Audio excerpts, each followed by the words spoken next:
सच्ची घटना है। उत्तर प्रदेश के मेरठ शहर की सौरभ की बेटी का जन्मदिन होता है तो वो लंदन से अपने घर आता है और वह अपने घर के दरवाजे पर दस्तक देता है। फिर सौरभ की बीबी घर का दरवाजा खोलती है। अरे सौरभ, आ गए तुम? अरे आता कैसे नहीं, आज मेरी बेटी का जन्मदिन जो है, कहाँ है मेरी लाडली बेटी? फिर सौरभ अपनी बेटी के पास जाता है। अरे कैसी है बेटा तू? ठीक हूँ पापा मैं। आज मेरी बेटी का जन्मदिन है ना, इसलिए मैं तुम्हारे लिए बहुत सारा सामान लेके आया हूँ। सच में पापा? हाँ हाँ बेटा, सच में।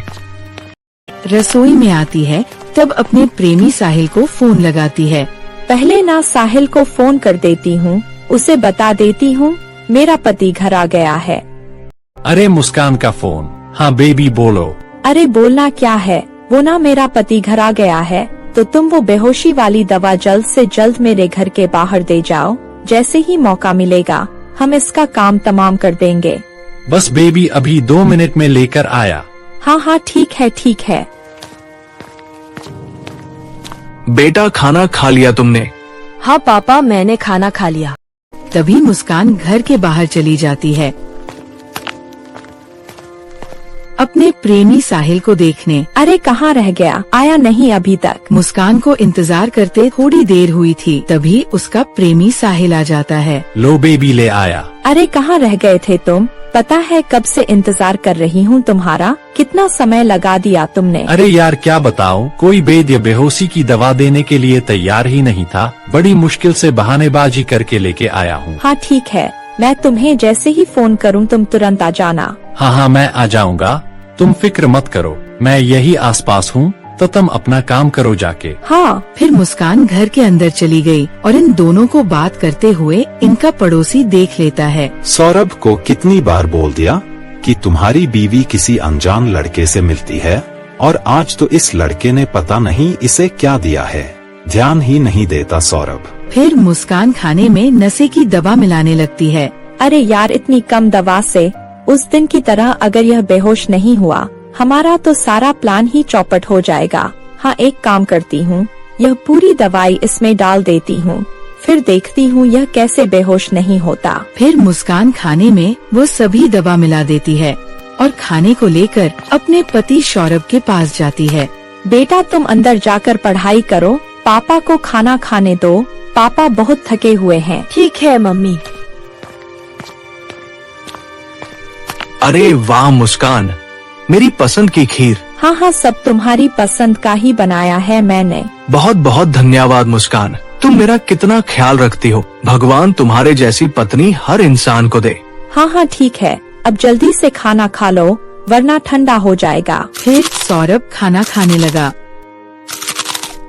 मुस्कान आ जाओ, तुम भी खा लो। मुस्कान हड़बड़ाते हुए बोली। अरे नहीं नहीं, मैंने तो खा लिया खाना। सौरभ फिर से खाना खाने लगा और सौरभ से कहती है, यह लीजिए पानी। जैसे ही सौरभ अपना खाना खत्म करके पानी पीता है, उसे चक्कर आने लगते हैं।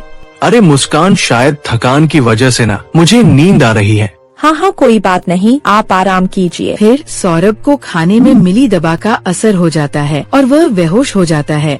फिर मुस्कान खाने की थाली उठाकर रसोई में आ जाती है और कहती है, लो सौरभ तो हो गया बेहोश, अब जल्दी से ना साहिल को फोन करके बुला लेती हूँ। हेलो साहिल।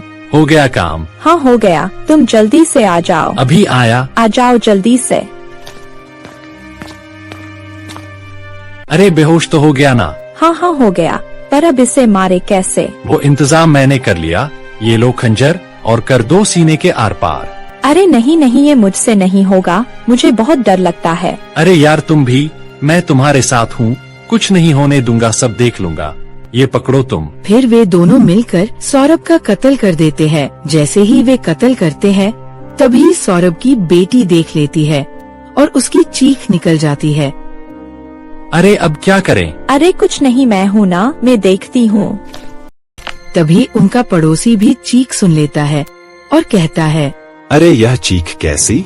ये आवाज तो सौरभ के घर से आई है, कहीं कुछ गड़बड़ तो नहीं? फिर वह हड़बड़ाते हुए भागता है और उधर मुस्कान अपनी बेटी को पकड़कर धमकाती है। अगर तुमने किसी को कुछ बताया ना तो तुम्हारा हाल भी तुम्हारे पापा की तरह ही होगा। नहीं मम्मी, मैं किसी को कुछ नहीं बताऊंगी।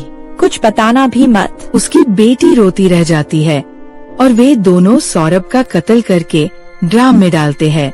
ये ले मुस्कान, हमारे रास्ते का कांटा सदा के लिए साफ हो गया। डालो डालो। हम सदा के लिए आजाद हो गए। हाँ, ये तो तुम सही कह रहे हो।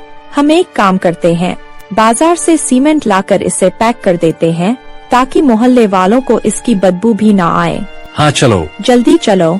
फिर वे दोनों बाजार से सीमेंट लाकर सौरभ को ड्राम में पैक कर देते हैं और उसकी बेटी अपने पापा की ऐसी हालत देखकर रोती रहती है। लेकर दिया साले का काम तमाम, पूरे 15 टुकड़े करके इसमें पैक कर दिया, किसी को कुछ बनक भी नहीं लगेगी। हाँ सही है, अब हम चलेंगे घूमने। फिर वहाँ पर पुलिस आ जाती है। घूमने नहीं, तुम जाओगे सीधा जेल में।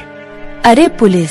अरे साहब, हमने क्या किया है, हम क्यों जाएंगे जेल? अच्छा तो बहुत भोले बन रहे हो। तुम्हारा पति सौरभ कहाँ है?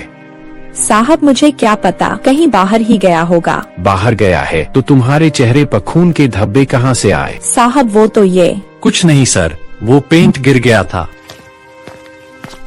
अरे पुलिस अंकल, मैं बताती हूँ आपको मेरे पापा कहाँ गए। इन्होंने ना मेरे पापा के टुकड़े करके इस ड्राम में पैक कर दिया। क्या?